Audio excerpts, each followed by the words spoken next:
John Miller had never thought his life would change in such a strange way.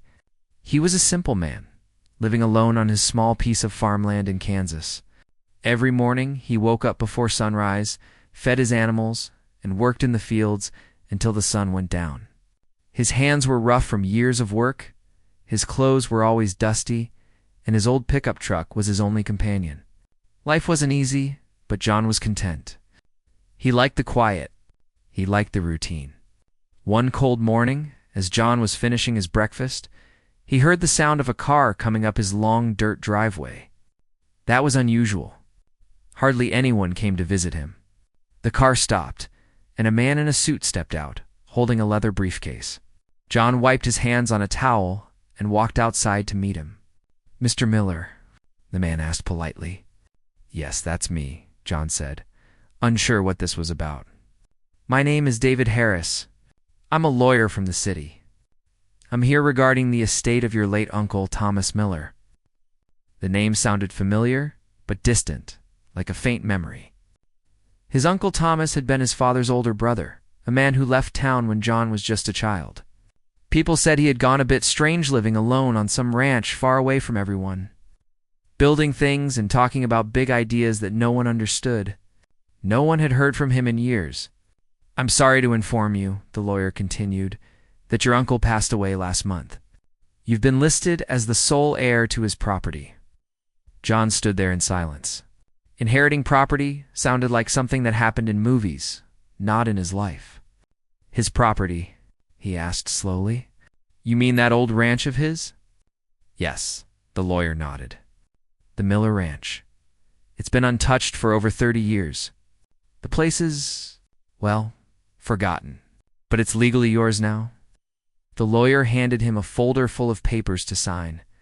John didn't know what to say. He hadn't seen or heard from his uncle in decades, and now he owned his land? He hesitated, but eventually signed the papers. After all, it didn't feel right to let the place rot away completely. Maybe he could sell it, or at least visit once. That night, John sat by his small fireplace, staring at the papers. He wondered what kind of man his uncle had been. His father never spoke much about him, only saying Thomas was too different and liked secrets. Some said he was building strange machines. Others said he went crazy chasing wild ideas. No one ever found out the truth. The next morning, John packed a small bag, filled his truck with gas, and decided to see the ranch for himself.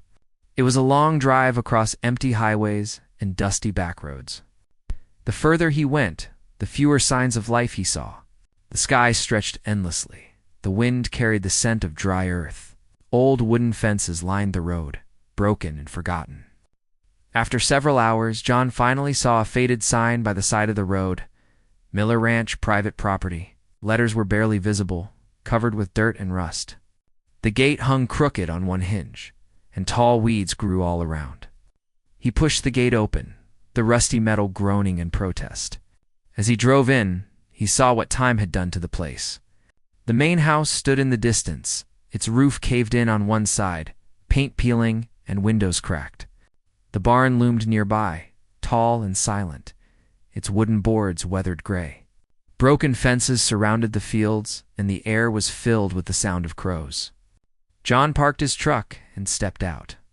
The wind whistled softly through the grass. It felt like stepping into another world, a world that had been left untouched for decades. He walked up the front porch, each step creaking under his weight. The front door was unlocked. Inside, the smell of dust and time hit him instantly. Everything looked frozen in the past. Old furniture, faded wallpaper, family photos on the wall, even a half-broken radio sitting on the counter. He slowly moved from room to room. There were letters on the table, all yellowed with age. Some were unopened. He found an old photograph of his uncle standing proudly in front of the barn. The man looked serious, but his eyes had a strange spark in them, like he was hiding a secret. John couldn't help but feel uneasy. The whole house felt too quiet, as if it was holding its breath. He noticed something odd. Everything was dusty, except for one thing. On the wooden desk in the corner lay a single brass key. It gleamed faintly under the sunlight, like it had been placed there recently. John picked it up. It was heavy, old, but still solid. Hanging from it was a small tag that said simply, "Barn." He turned toward the window where the big red barn stood outside, locked with thick chains. He remembered the photo of his uncle standing right in front of it. Why had he locked it up? What was inside that barn? John slipped the key into his pocket. The thought of opening it gave him an odd feeling, half fear, half curiosity. He didn't know why, but something about the place made him feel like his uncle had left it for him to find. As the sun started to set, John sat on the old porch staring at the land stretched out before him. The fields were dry, but the soil looked rich under the light. He wondered how such a good piece of land could be abandoned for so long. The air was still, heavy with mystery. Somewhere an old weather vane creaked in the wind. That night, John made a small fire outside and cooked a simple meal from what he'd brought. The stars were brighter here, far from the city. He thought about how strange life could be. Yesterday, he was just a farmer struggling to keep his small land alive. Today, he was the owner of a forgotten ranch with a story buried somewhere inside it. When he finally went to sleep on the couch inside the old house, the wind blew softly through the cracks in the window. It carried with it a faint smell, something metallic and old, coming from the direction of the barn. It made John turn restlessly in his sleep. He didn't know it yet, but behind that locked barn door waited something that would change everything he believed about his family, about farming, and about himself. The ranch wasn't just an inheritance. It was a message from the past, waiting to be uncovered. The next morning, sunlight poured through the broken windows of the old ranch house, and the sound of birds echoed faintly across the empty land. John woke up stiff from sleeping on the dusty couch. For a few moments, he forgot where he was, but then the smell of the old place reminded him. He sat up and looked around at the faded wallpaper and furniture covered in white sheets. The air was cold and still. It felt like time had stopped here many years ago. He made himself a quick breakfast with what little food he brought and then decided to explore the rest of the property.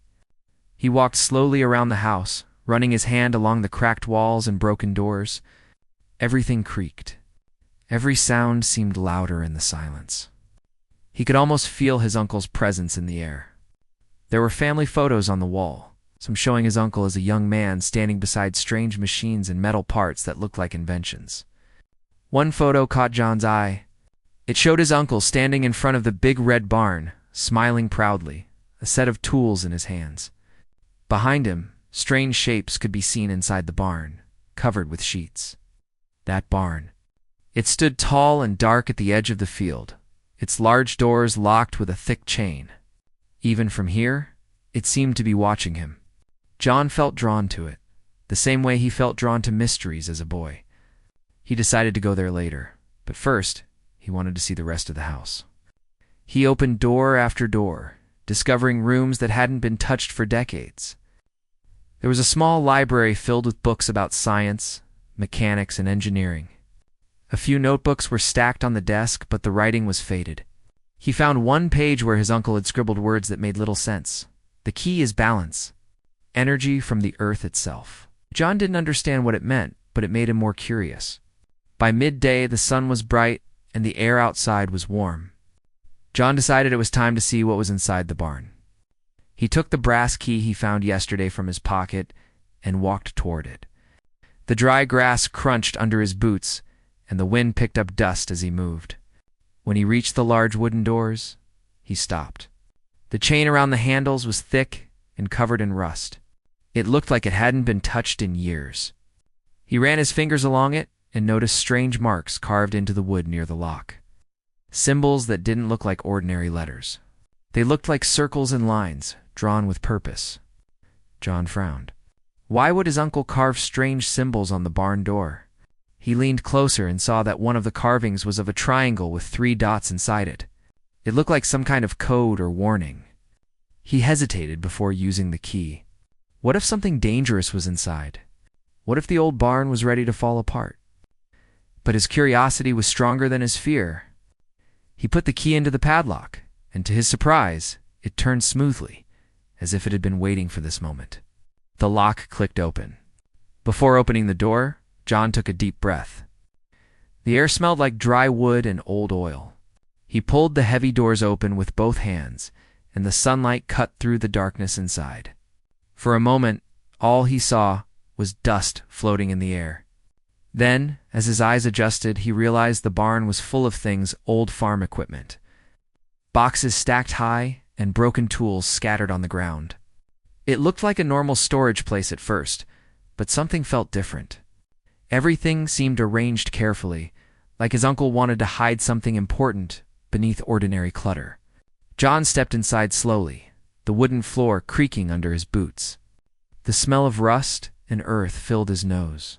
He walked past a pile of hay bales, past an old tractor that had been taken apart, stopped when he noticed a large sheet covering something in the corner. He pulled it off, and underneath was a strange machine, a mix of metal pipes, gears, and wires. It didn't look like any farm equipment he had ever seen. It had switches and a small panel with glowing lines drawn on it, like a design blueprint had been etched into the metal itself. His uncle's voice from the past seemed to whisper through his mind. The old photo of him smiling in front of this barn made sense now. He had been working on something big here, something he never told anyone about. John kept searching the barn. He opened boxes filled with small mechanical parts, pieces of paper covered in notes, old photographs of plants growing in unusual patterns. Everything pointed toward one thing. His uncle had been experimenting with something related to the land, to the soil itself. Near the back wall, John saw a wooden table with a lantern sitting on it. Next to it was a small locked metal box. He opened the drawers underneath and found another note. It was written in his uncle's handwriting, shaky but still readable. It said, "If you ever come here, be ready. The truth lies beneath your feet." John looked down at the floor. The boards were old but strong. He knelt down and tapped on them. Most sounded solid, but one area near the table made a hollow sound. His heart started to beat faster. He quickly brushed the dust away and saw that a few boards were loose. Carefully, he pried them open with a metal rod. Underneath was a dark hole leading down a hidden space beneath the barn. Cold air rushed up from below, carrying the smell of oil and iron. He found a small ladder leading down into the darkness. He pointed his flashlight into it and saw the faint outlines of machines and shelves below. Whatever his uncle had been hiding, it was under there. For a few moments, John just stood there, staring into the darkness. He could feel his pulse in his ears. Should he go down? A part of him wanted to close the boards again and forget about it. But another part, the stronger part, told him this was why he was here. His uncle had left him this place for a reason. He climbed down slowly, one hand on the ladder, flashlight in the other.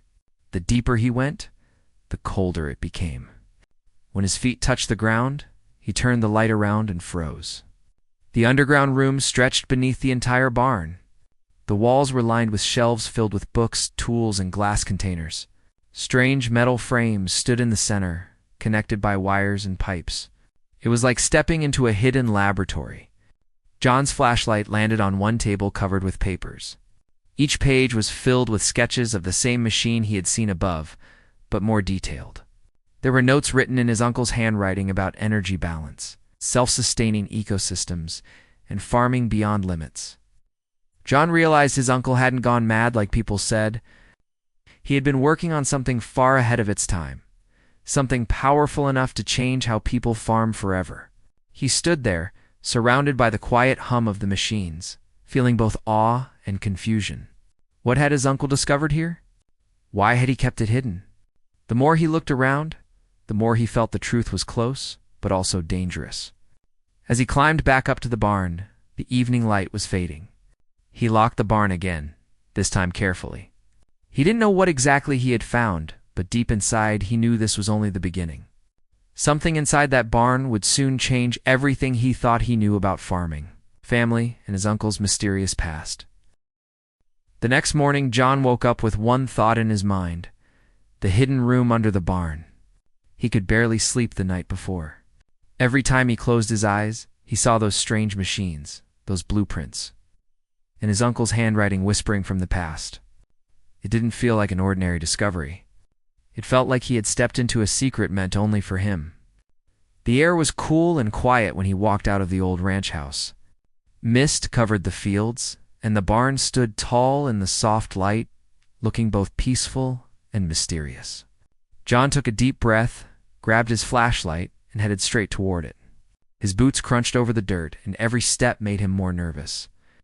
He unlocked the barn door again and pushed it open. The same smell of oil, dust, and metal filled the air. The inside looked exactly as he had left it, silent and waiting. He walked toward the hidden floor, where he had found the loose boards. The hole yawned open, dark and deep. This time he was prepared.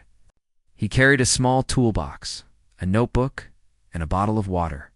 Carefully, he climbed down the ladder again. The deeper he went, the colder it became. When he reached the ground, the light from above was gone, and only his flashlight cut through the darkness. As he moved the beam around the room, he saw things he hadn't noticed before. There were rows of jars filled with soil samples, some labeled with dates and locations. Machines with pipes connected to metal tanks stood against the wall. A few were covered with sheets, and when John pulled one off, he found a strange-looking generator, unlike anything he'd ever seen. It wasn't powered by gas or electricity. Instead, it had copper coils and crystals built inside, like it used natural energy. He picked up one of his uncle's notebooks from the table. The pages were full of sketches, measurements, and ideas written in rushed handwriting. One line caught his attention. "Nature holds the key. The soil remembers life. It can give again if we listen." John read on and learned that his uncle had spent years studying how to make dead land fertile again. He believed the earth itself could heal if given the right energy, an energy that didn't come from fuel or chemicals, but from balance. The generator he had built was supposed to release this natural power into the ground. It's making even the driest soil grow crops again.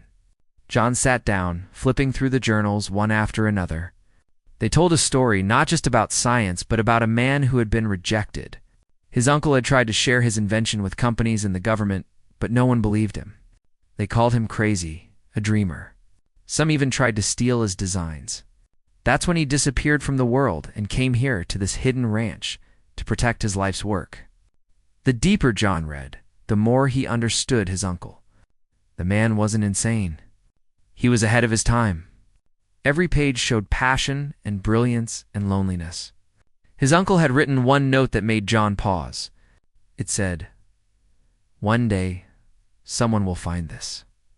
Someone with my blood. If you're reading this, you are the one meant to finish it." John stared at the note for a long time. The air around him felt heavy. The words made him feel both proud and scared. Could he really finish what his uncle started? He wasn't a scientist. He was just a farmer. But maybe that was exactly why his uncle left it to him. He knew what the land felt like. He knew how it lived and breathed. John decided to test one of the machines. He walked over to the big generator and checked the connections. It looked old, but not broken. The wires were dusty, and some switches were stuck, but the structure seemed strong. He wiped it clean, found a small power lever on the side, and hesitated. What if it exploded? What if it didn't work at all? But curiosity pushed him forward. He turned the lever slowly. At first, nothing happened. Then, a faint humming filled the air. The coils inside began to glow softly, a pale green light spreading across the room. The glow reflected off the walls, giving the underground space a strange, alive feeling. The hum grew louder, and small sparks danced around the copper wires. John stepped back, his heart pounding. Suddenly, the lights on the generator blinked, and a low vibration shook the floor. The machine was working. He looked around and saw one of the glass jars of soil vibrating slightly, and to his surprise, small green sprouts began to rise from it, tiny. Living plants growing out of dry dirt? John couldn't believe his eyes. His uncle's machine actually worked. He laughed softly to himself, part shock and part amazement. All this time, the answer to saving farmland had been hidden under a dusty barn. But before he could think further, the machine flickered and stopped. The humming faded, and the green light died. The silence returned, leaving John standing in the dark again. He knelt beside the machine and realized it was low on something. His uncle's notes mentioned a natural fuel, but didn't explain what it was. Maybe some kind of mineral or plant energy source. He would have to study more to understand.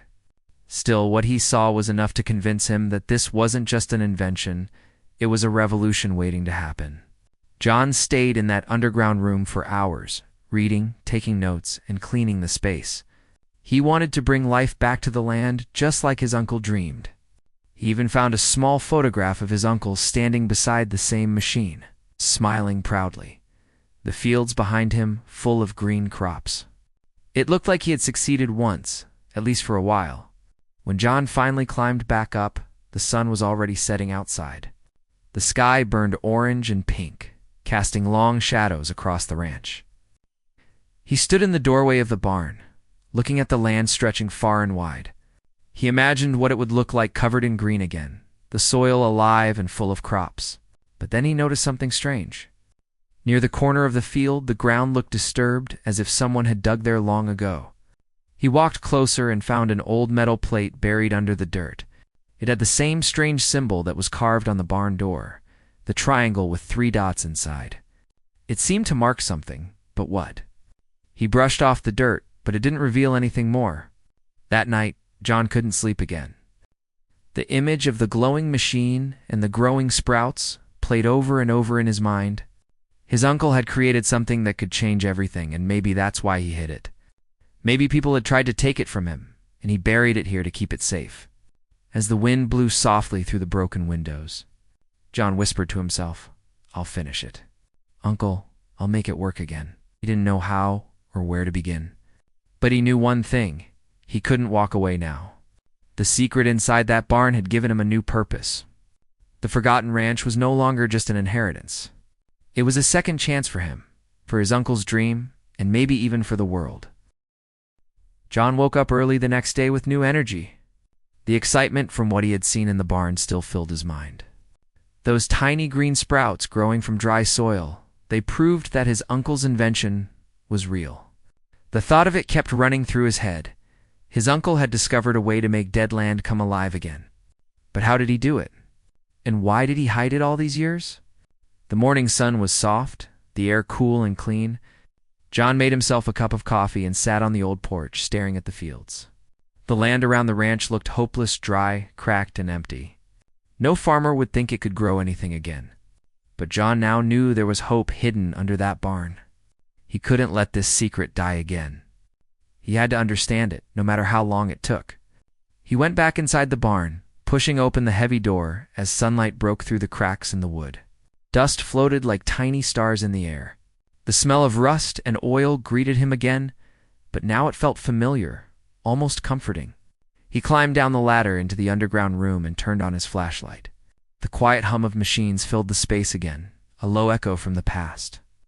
John began reading more of his uncle's journals. Each notebook was filled with notes, drawings, and test results. His uncle had written in small, hurried handwriting, like a man racing against time.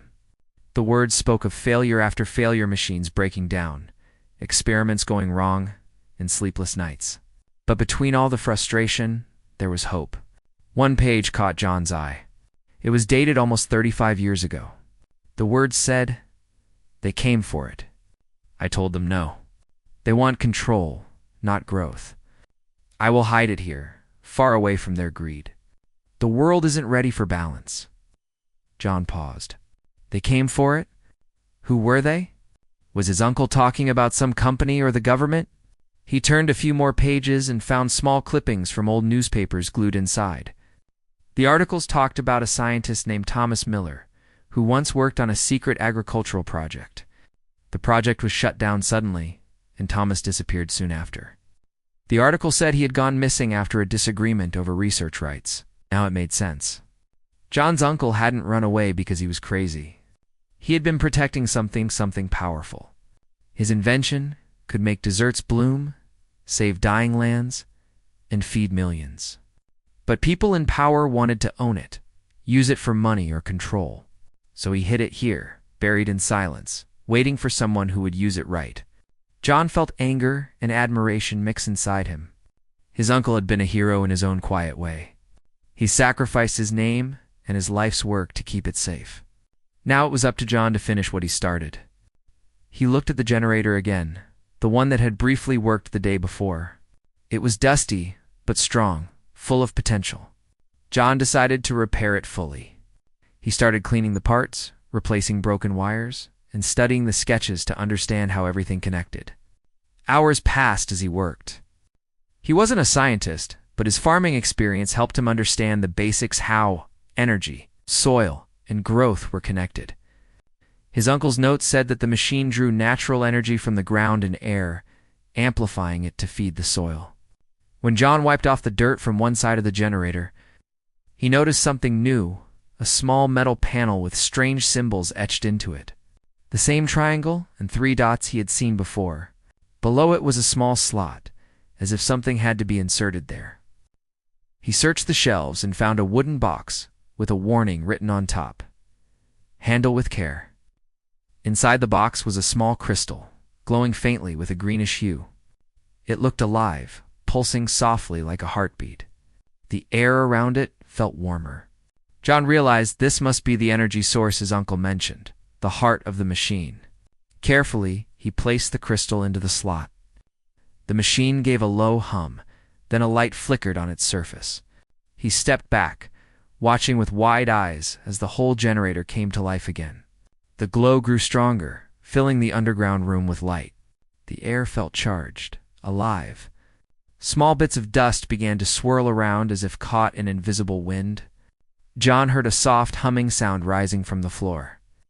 And then, just like before, the soil samples on the table started to move. Little green sprouts pushed through the dirt again, but this time faster and stronger. Within minutes, small plants grew tall enough to touch the edge of the jar. John could hardly breathe. His uncle's machine truly worked. It could bring life back to dead soil. His heart pounded in his chest. He imagined what this could mean for farmers like him, for lands that had long been forgotten. The invention could change the entire world. But as the machine hummed louder, the lights began to flicker. Sparks shot out from one side. John quickly turned off the power before anything exploded. The glow faded, and silence returned. He stood there breathing hard, covered in sweat and dust. The crystal still pulsed gently, but the machine needed fixing. It was old, too old to handle full power. He needed to rebuild it piece by piece. He spent the rest of the day taking careful notes, copying his uncle's blueprints, and collecting all the working parts. He even took a few photographs with his phone, proof of what he had found. He wanted to show the world, but he also knew what his uncle had written. They came for it. He didn't know who they were. But he had a feeling that if word got out too soon, the wrong people would come again. As night fell, John climbed out of the barn and stood in the field. The stars covered the sky like silver dust. He looked around at the dry land and imagined it green and full of crops again. Maybe his uncle's dream didn't have to die. Maybe it was meant for now, for a world that had forgotten how to take care of the earth. The wind picked up, warm and soft. John smiled to himself. "We'll do it right this time," he whispered. He didn't care if it took months or years, he would finish this work. Not for money, not for fame, but for his uncle and for every farmer who struggled like he did. Before going to bed, he locked the barn carefully and hid the key under a loose floorboard in the house. As he walked away, he felt something he hadn't felt in years: purpose. That night, he dreamed of his uncle. In the dream, Thomas Miller stood in the middle of a green field, smiling with pride. He looked at John and said softly, "You found it, didn't you? Don't let them take it again." John woke up with a start, the words still echoing in his ears. The sky outside was turning gray with dawn. He didn't know what challenges were coming, but he knew one thing for sure: his uncle's invention wasn't just a machine. It was hope, and now it was in his hands. John couldn't sleep that night. His mind kept replaying everything he had seen and read in his uncle's journals. The words, the sketches, the passion behind every page. It was like his uncle was speaking directly to him through time. The machines in the underground room weren't just rusty inventions. They were dreams trapped in metal and dust, waiting for someone to bring them back to life. John sat by the barn window as dawn broke, staring at the empty land stretching before him. It was dry, lifeless, and cracked, but something deep inside told him it didn't have to stay that way. The next morning, John began cleaning the basement. It was hard work. Dust filled the air and spider webs clung to his clothes. He sorted through the piles of tools and old machinery, trying to understand how everything connected. His uncle had labeled each piece with neat handwriting: soil reactor, water condenser, nutrient core. John didn't understand all of it, but he was determined to try. He wasn't an inventor, but he was a farmer. He knew how land breathed, how it died, and what it needed to live again. That knowledge gave him courage. He decided to start small. One of the machines, a small generator-like box, seemed repairable. The metal was rusted, the wires loose, but when John turned it over, he found a small note scratched on the bottom: "Life begins where hope is planted." It made him smile. Maybe his uncle had known that someday, someone, maybe even John, would find this and finish what he started. Days turned into weeks as John worked. He learned how to use the tools, studied his uncle's notebooks every night, and watched online tutorials on repairing old engines during the day. His hands were cut and bruised, his clothes always covered in oil, but he didn't care. For the first time in years, he felt alive. The quiet ranch that had once felt haunted now echoed with the sounds of hammers, drills, and John humming under his breath. One evening, after nearly a month of hard work, John was ready to test the first machine. It was a soil reactor, according to his uncle's notes, a device that could bring nutrients back into dead ground. He connected it to a power source, checked the wires twice, and then pressed the switch. For a moment, nothing happened. Then a low hum filled the air, and the machine started to vibrate gently. Blue lights flickered along its sides. John's heart raced. He placed the device on a patch of dry soil near the barn and stepped back. Minutes passed. The machine continued to hum quietly. Then John noticed something incredible. The hard, cracked earth began to darken. He knelt down and touched it. It was soft, damp, and cool. The air smelled different too, fresher. It was working. His uncle's invention was real. John sat there for a long time, staring at the ground, hardly believing what he was seeing. He whispered to himself, "You did it, Uncle. You really did it." Over the next few days, John kept testing the devices one by one. Some worked perfectly, while others needed adjustments. He repaired the water condenser next. It could pull moisture from the air and turn it into clean water. The first time it produced a single drop, John laughed out loud. Soon, small streams began to form where the ground had once been dry. The ranch was beginning to change right before his eyes. When the first patches of green appeared on the once barren land, John couldn't hold back his tears. Tiny sprouts pushed through the soil, reaching for sunlight. It felt like a miracle. He took pictures, but not for fame or proof. He just wanted to capture the feeling.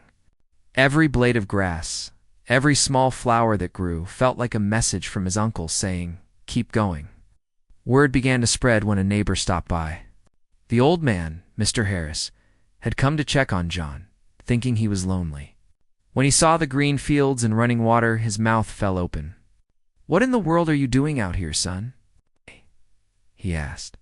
John explained everything: the inheritance, the hidden room, the machines, and his uncle's vision. Mr. Harris was speechless. A week later, a local newspaper came to write a story about the ranch that came back to life. Soon, scientists and agricultural experts arrived, curious to see the technology. John showed them everything, just as his uncle had left it. They ran tests, studied the soil, and confirmed that the machines were decades ahead of their time. A few companies tried to buy the patents, offering John a fortune, but he refused every single one. He knew that selling them would destroy what his uncle stood for. This wasn't about money.